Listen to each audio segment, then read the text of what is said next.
my friends, since we're traveling back in time to the origins of things, how would you like to hear the story of how poetry came to be? Better yet, how would you like to hear the story of how bad poetry came to be?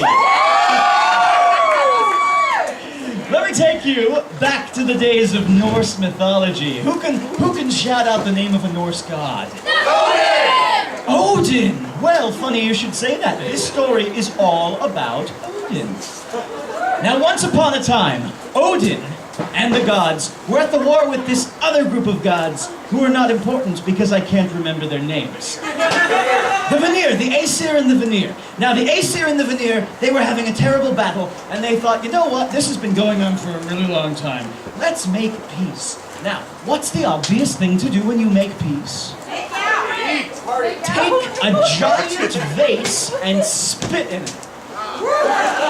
Clearly. Now, the gods all got around and they spat in this vase till it was nice and nasty, and out of the spit, they made a man. And they named this man Truce Man, to signify a truce, which is probably the worst superhero name ever. Anyway, since Truce Man was made out of the spit of gods, he was super smart. Do you know how smart he was? He was so smart that he knew the answers to everyone's problems, so he wandered around, and every time he came to a village, people would say, "Hey, Truce Man, what's the buzz? Tell me what's happening." And Truce Man would say, "Okay, here's what's happening." Until Truce Man went to go and visit the dwarves. Ready.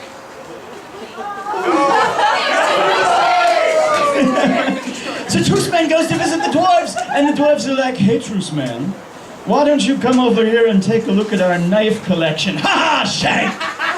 They killed Truce Man, and they turned his blood into beer.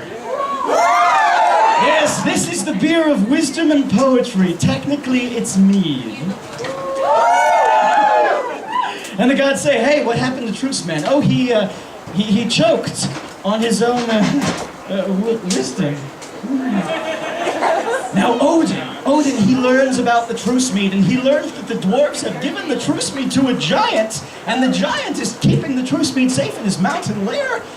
But there's a problem. The giant has a beautiful daughter.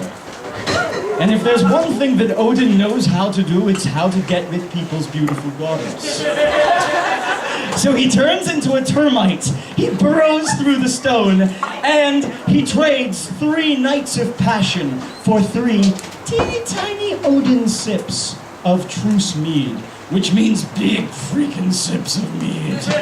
And he takes them, and he's leaving the mountain, and the giant sees him and turns into an eagle. Odin turns into an eagle. They're having this epic eagle chase across the sky. Odin's flapping into the walls of Asgard, and he realizes, man, I'm too slow, I'm too weighed down from all this mead. I have to let go of some weight. So he poops out a tiny bit of truce mead. And it lands on the earth. And everyone who was out walking around in the fields that day became terrible poets. Yes, ladies and gentlemen, according to the Norse, the source of bad poetry is eagle shit. Thank you. And now, the raffle!